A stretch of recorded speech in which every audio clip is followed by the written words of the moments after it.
सुना होगा आपने, प्रधानमंत्री ने नए काम दे दिए हम लोग को, है ना, लंबी चौड़ी लिस्ट है, हमको फिर से देश बचाना है। उनको 12 साल हुए आए हुए, 12 साल में 6 बार तो हम ही देश बचा चुके हैं। लेकिन उन्होंने लंबी लिस्ट दे दी है कि भाई तुम ही, और हर बार हम ही को करना पड़ता है। ठीक है, वोटिंग छोड़, वोटिंग वो खुद कर लेंगे, बाकी देश तुम बचाओ। तो बचाओ, बहुत लंबी उन्होंने लिस्ट दी है। ठीक है, सुना होगा आप लोगों ने, रट ली होगी। मैं कहता हूं टैटू करा लो गजनी टाइप यहाँ पे, भूल मत जाना सालों, तुम्हारी वजह से देश बर्बाद हो जाए। बताया गया है तुमको गोल्ड नहीं खरीदना, पहली बात तो गोल्ड नहीं खरीदना है। उन्होंने कहा गोल्ड मत खरीदो। ये देश में आपको अगर पता हो 80 करोड़ लोग below poverty line, 60% people of this country are getting free ration from the government. उनको बताया जा रहा है गोल्ड मत खरीद लेना, है ना। मैं तो जैसे हर महीने में अपना रद्दी अखबार की इकट्ठी करके और रम की बोतलें लेकर तनिष्क चला जाता हूं कि देख लो, थोड़ा चूरा दे दो, थोड़ा, है ना, ये अंगूठी मेरे को रगड़ दो बस, यहां पे तो थोड़ा गोल्ड तो चाहिए मुझे, है ना। तो गोल्ड मत लेना, उन्होंने बोला गोल्ड मत खरीदना। साल किसकी औकात है इस देश में? आपने छोड़ा किसी को गोल्ड लेने लायक? एक ही इंसान ऑफेंड हुआ होगा इस बात से, नीता भाभी। उन्होंने मुकेश जी को बोला होगा आप ये बात डायरेक्ट भी कह सकते थे, प्रधानमंत्री से बुलवाने की क्या जरूरत है?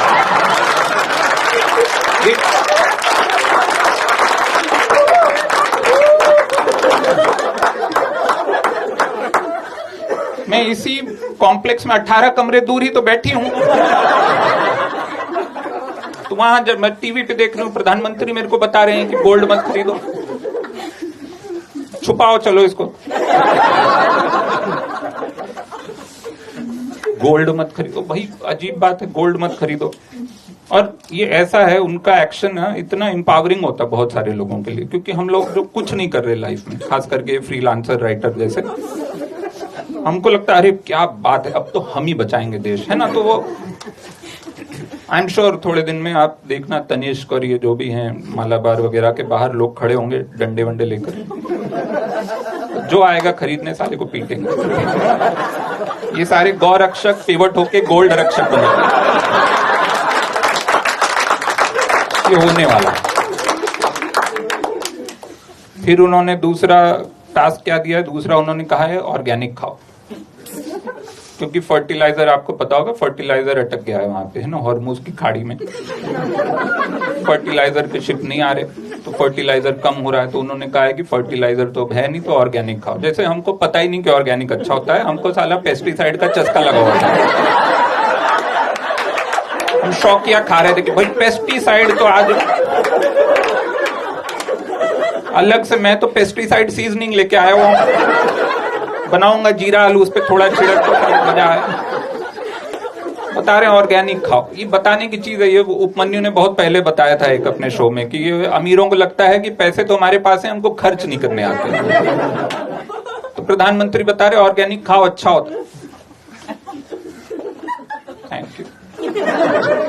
ऑर्गेनिक खाओ। फिर उन्होंने कहा कि पब्लिक ट्रांसपोर्ट इस्तेमाल करो, पब्लिक ट्रांसपोर्ट से जाओ, है ना, पब्लिक ट्रांसपोर्ट। उन्होंने बोला, उसके 3 घंटे बाद वो 50 कारों का काफिला लेके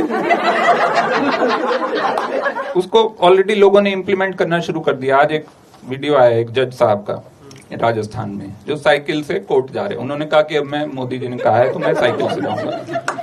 ये पता कैसे चला? क्योंकि वो साइकिल से जा रहे थे, अरे कार में कैमरा था जो उनको शूट कर रहा था कि ये साइकिल से जा रहे हैं। और क्योंकि वो सीनियर ऑफिशियल हैं, पीछे एक और कार थी पुलिस की जो उनकी सिक्योरिटी के लिए थी। फिर उनका पर्सनल सेक्रेटरी पीछे एक बाइक पे था, फिर एक सिक्योरिटी वाला उनके साथ साइकिल पे था। तो ये दिखाने के लिए कि मैं बचा रहा हूं पेट्रोल, उन्होंने 6 गाड़ियां अपने आसपास लगा दी।